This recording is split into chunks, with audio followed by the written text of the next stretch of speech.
नमस्कार दोस्तों। आज हम सुनेंगे हमारे कान्हा जी की बाल लीला का प्रसंग। आइए चलते हैं कथा की ओर। एक बार की बात है, यशोदा मैया प्रभु श्री कृष्ण की उलाहनाओं से तंग आ गई और छड़ी लेकर श्री कृष्ण की ओर दौड़ी।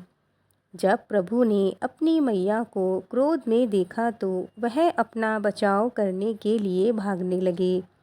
भागते भागते श्री कृष्ण एक कुम्हार के पास पहुँचे। कुम्हार तो अपने मिट्टी के घड़े बनाने में व्यस्त था, लेकिन जैसे ही कुम्हार ने श्री कृष्ण को देखा तो वह बहुत प्रसन्न हुआ। कुम्हार जानता था कि श्री कृष्ण साक्षात परमेश्वर हैं। तब प्रभु ने कुम्हार से कहा कि कुम्हार जी, आज मेरी मैया मुझ पर बहुत क्रोधित है। मैया छड़ी लेकर मेरे पीछे पीछे आ रही है। भैया मुझे कहीं छुपा लो। तब कुम्हार ने श्री कृष्ण को एक बड़े से मटके के नीचे छिपा दिया। कुछ ही क्षणों में मैया यशोदा भी वहां आ गई और कुम्हार से पूछने लगी, क्यों रे कुम्हार, तूने मेरे कन्हैया को कहीं देखा है क्या? कुम्हार ने कह दिया, नहीं मैया, मैंने तो कन्हैया को नहीं देखा। श्री कृष्ण ये सब बातें बड़े से घड़े के नीचे छुपकर सुन रहे थे। मैया तो वहाँ से चली गई। अब प्रभु श्री कृष्ण कुम्हार से कहते हैं, कुम्हार जी, यदि मैया चली गई हो तो मुझे इस घड़े से बाहर निकालो। अब कुम्हार बोला, ऐसे नहीं प्रभु जी, पहले मुझे 84 लाख योनियों के बंधन से मुक्त करने का वचन दो। भगवान मुस्कुराए और कहा, ठीक है, मैं तुम्हें 84 लाख योनियों से मुक्त करने का वचन देता हूँ। अब तो तुम मुझे बाहर निकाल दो। कुम्हार कहने लगा, मुझे अकेले नहीं प्रभु जी, मेरे परिवार के सभी लोगों को भी 84 लाख योनियों के बंधन से मुक्त करने का वचन दोगे, तभी मैं आपको इस घड़े से बाहर निकालूंगा। प्रभु जी कहते हैं, चलो ठीक है, उनको भी 84 लाख योनियों के बंधन से मुक्त करने का वचन देता हूँ। अब तो तुम मुझे इस घड़े से बाहर निकाल दो। अब कुम्हार कहता है, बस प्रभु जी, एक विनती और है, उसे भी पूरा करने का वचन दे दो तो मैं आपको घड़े से बाहर निकाल दूंगा। भगवान बोले, वो भी बता दे, क्या कहना चाहते हो?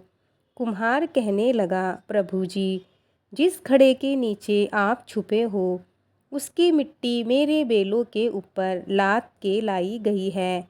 मेरे इन बेलों को भी 84 के बंधन से मुक्त करने का वचन दो। भगवान ने कुम्हार के प्रेम पर प्रसन्न होकर उन बेलों को भी 84 के बंधन से मुक्त करने का वचन दिया। प्रभु बोले, अब तो तुम्हारी सभी इच्छाएं पूरी हो गई हैं। अब तो तुम मुझे इस घड़े से बाहर निकाल दो। अब कुम्हार कहता है, अभी नहीं भगवान, बस एक अंतिम इच्छा और है, उसे भी आप पूरा कर दीजिए। और वो ये है कि जो भी प्राणी हम दोनों के इस बीच के संवाद को सुनेगा उसे भी आप 84 लाख योनियों के बंधन से मुक्त करोगे। बस यह वचन दे दो तो मैं आपको इस घड़े से बाहर निकाल दूंगा। कुम्हार की प्रेम भरी बातों को सुनकर श्री कृष्ण मुस्कुराते हुए कुम्हार की इस इच्छा को भी पूरा करने का वचन देते हैं। फिर कुम्हार ने बाल श्री कृष्ण को घड़े से बाहर निकाल दिया, उनके चरणों में प्रणाम किया, प्रभु जी के चरण धोए और चरणामृत पिया, अपनी पूरी झोपड़ी में चरणामृत का छिड़काव किया और प्रभु जी के गले लगकर इतना रोए कि प्रभु में ही विलीन हो गए। दोस्तों, जरा सोच के देखिए, जो बाल श्री कृष्ण 7 कोस लंबे चौड़े गोवर्धन पर्वत को अपनी चिटकी अंगुली पर उठा सकते हैं, तो क्या वो एक घड़ा नहीं उठा सकेंगे? लेकिन बिना प्रेम रीझे नहीं नटवर नंदकिशोर। कोई कितने भी यज्ञ करे, अनुष्ठान करे, कितना भी दान करे, कितनी भी भक्ति करे, लेकिन जब तक मन में प्राणी मात्र के लिए प्रेम नहीं होगा, प्रभु श्री कृष्ण हमें नहीं मिल सकते। दोस्तों, ये कहानी यहीं पूरी होती है।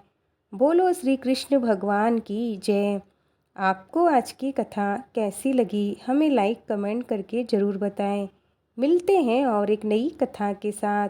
जय श्री कृष्णा, जय श्री राधे।